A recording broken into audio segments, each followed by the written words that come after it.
আসসালামু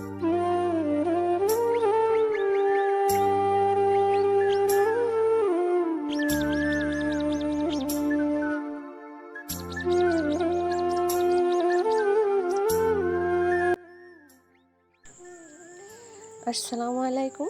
আমি তানিয়া মহেশপুর থেকে বলছি। কাছে থেকে দূরে, দেশ এবং দেশের বাহিরে যে যেখান থেকে আমার ভিডিওটি দেখছেন বা দেখবেন, আশা করি সবাই ভালো আছেন। আল্লাহর অশেষ রহমতে আমরা বেশ ভালো আছি, আলহামদুলিল্লাহ। তানিয়া লাইফস্টাইলে আর একটি নতুন ব্লগে সবাইকে জানাই আরও একবার স্বাগত। আজকে ঘুম থেকে উঠে আগে আমি হাঁসের ঘরটা ছেড়ে দিলাম। আর আমার এখানে 2টা ডিম আছে, আর আমার শাশুড়ি আম্মার 5টা ডিম আছে। তো যাই হোক, হাঁসের ঘরটা খুলে দিয়ে কিন্তু বেশ ভালোই লাগছিল। এতগুলো ডিম দেখে খুবই আনন্দ লাগছিল। তো ডিমগুলো তুলে ধুয়ে পরিষ্কার করে আমি নর্মাল ফ্রিজে রেখে দিয়েছি। তারপরে কিন্তু ঘর, উঠান, আরও বাসি যে কাজকর্মগুলো থাকে সেগুলো আমি সব গুছিয়ে নিয়েছি। আর এদিকে দেখেন আমার ছেলেটা গাড়ি বের করে, আর এই যে ব্যাগটা বের করে ঘুম যাব এই আর আমাকে ডাকছিল, পেছনে আমাকে বসতে বলছে। তো আমি ওখানে একবার বসার চেষ্টা করেছি, বসা তো যায় না। তো ও যে উঠে পড়েছি সে কিন্তু খুবই কান্নাকাটি করছিল। তো যাই হোক, তো তারপরে চলে আসলাম ঘরে। আব্দুর রহমানের বাবা বাজার নিয়ে এসেছিল, তো সেটা গুছানো হয়নি, তো গুছিয়ে নিব। আইসক্রিমটাও নিয়ে এসেছিল, তো রাত্রে আমি খেয়েছিলাম আর আমার শাশুড়ি আমাদের দিয়েছি। তো সকালে খাওয়া শেষ, তো কোটোটা আমি রেখে দিলাম। শুরুতে একটা কথা বলি, প্লিজ ভিডিওটি কেউ স্কিপ করে দেখবেন না, আর প্লিজ একটা লাইক দিয়ে আমার ভিডিওটি কন্টিনিউ করবেন। আর যেসব আপু ও ভাইয়ারা আমার চ্যানেলে আজ নতুন এসেছেন, প্লিজ প্লিজ প্লিজ চ্যানেলটি সাবস্ক্রাইব করে পাশের বেল অপশনটি ওপেন করে রাখবেন। আর যারা অলরেডি কাজটি করে ফেলেছেন তাদেরকে জানাই অসংখ্য ধন্যবাদ। আসলে আপনাদের ভালোবাসা তো পাওয়া খুবই ভাগ্যের ব্যাপার, তাই না? তো প্লিজ একটা লাইক দিয়ে ভিডিওটা দেখলে কি হবে, আপনাদের মতো আরও অনেকের কাছে কিন্তু আমার এই ভিডিওটা পৌঁছে যাবে। তো আমি বাজারগুলো গুছিয়ে আজকে ঘরে রাখলাম, আর এখানে এই র্যাকে রেখে দিলাম। আর কিন্তু ঢেকেও রাখলাম, কেন জানেন? আমার ছেলেটা এখান থেকে নিয়ে কিন্তু সব বাইরে ফেলে দিবে, আবার ঘরে নিয়ে আসবে, তো এই করে। তো যাই হোক, আব্দুর রহমানের দাদি আর ওর ফুপি চলে যাওয়ার পরে আমি ওকে নিয়ে কাজ করছিলাম। আর এই যে দুপুরে রান্না করব বলে নেদিগুলো একটু রোদে দিয়ে দিলাম। একটু রোদে দিলে কি হয়, খুব সুন্দর জলে, যেহেতু রাতে একটু নরম পড়ে থাকে, এই জন্য রোদে দিলাম। আর ওদিকে আব্দুর রহমান কিন্তু চলে গেছিল, তো ওকে তাড়াতাড়ি ধরে নিয়ে আসলাম।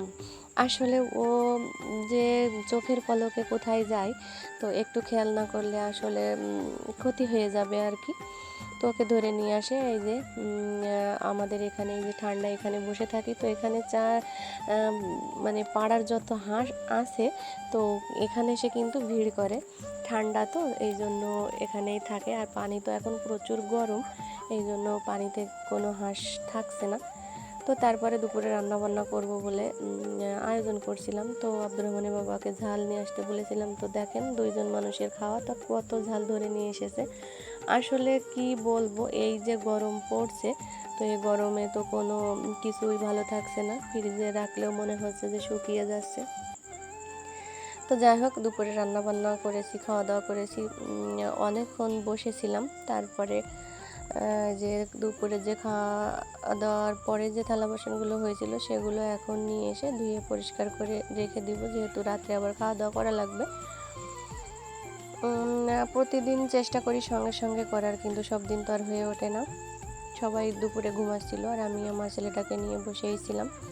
আর এই যে আমি এখানে থালা বাসন পরিষ্কার করছি, আর সে কিন্তু এসে জ্বালাতন করা শুরু করে দিয়েছে। একটু বকা দিয়েছি, দিয়ে বাইরে বের করে দিয়েছি। আসলে আমার খুবই বিপদ হয়ে গিয়েছে, তাকে নিয়ে কি করব, কি হচ্ছে কিছুই বুঝে পাচ্ছি না। রাত্রে তো ঘুমাচ্ছে না, দিনের বেলায়ও ঘুম নাই। আর সবসময় এই পানিতে থাকার চেষ্টা করে ও, এমন কোনো দিন নাই যে 7-8 বার কি 10 বার গোসল করে না। তো যাই হোক, থালা বাসনগুলো ধুয়ে পরিষ্কার করে আমি এখানে পানি ঝরার জন্য রেখে দিলাম, আর পরে ঘরে তুলে নেব। বিকালের দিকে কিন্তু বেশি গরম পড়ে, আর কাজ করতে গেলে তো গাটা আরও ভিজে যায়। আর সাথে তো আছে আমার জ্বালাতন করার জন্য একজন, তো ও একটু খেলতে গিয়েছে, তো এই ফাঁকে আমি কাজগুলো করে নিচ্ছিলাম। তো এখানে আমার শাশুড়ি আম্মা, ননদের, আমাদের অনেকের কাপড় চোপড় রয়েছে, তো সেগুলো আমি আমার ঘরে নিয়ে গেলাম, পরে সবার ঘরে যার তার ঘরে দিয়ে দিব। আর এখন উঠানটা ঝাড়ু দিয়ে নিব, তারপরে কিন্তু আমি ঘরটা ঝাড়ু দিব। এখন প্রচুর ধুলা, একটু পানি দিয়ে নিলে ভালো হতো, তো আমি খুব তাড়াতাড়ি করছিলাম। যখন আমি ঝাড় দিয়েছিলাম তখন কিন্তু মনে হচ্ছিল যে একটু পানি দেওয়ার প্রয়োজন, তো আমি আলসেমি করে আর দিলাম না। আর তারপরেও তো বিকালবেলা একটা বিপদ আমাকে আল্লাহ রক্ষা করেছে। যাই হোক, আমার ছেলেটা সুস্থ আছে, ভালো আছে, অনেক আলহামদুলিল্লাহ। খেলতে খেলতে পড়ে গিয়েছে, তার উপরে আমার মানে আব্দুর রহমানের উপরে আমার ভাগ্নে পড়েছে।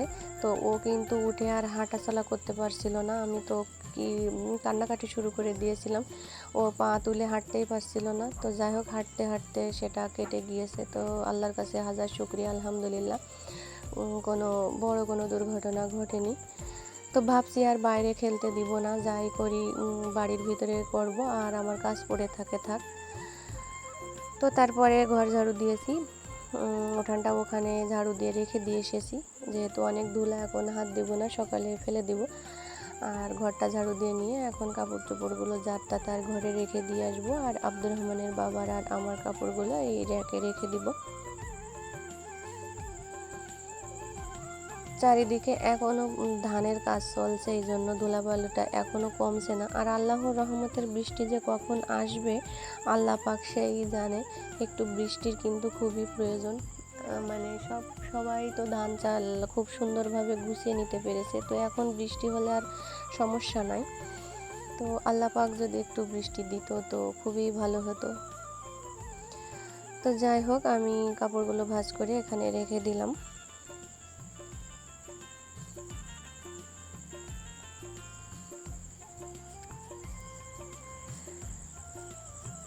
তো সবাই ভালো থাকবেন, সুস্থ থাকবেন। আজ এই পর্যন্ত। আল্লাহ হাফেজ।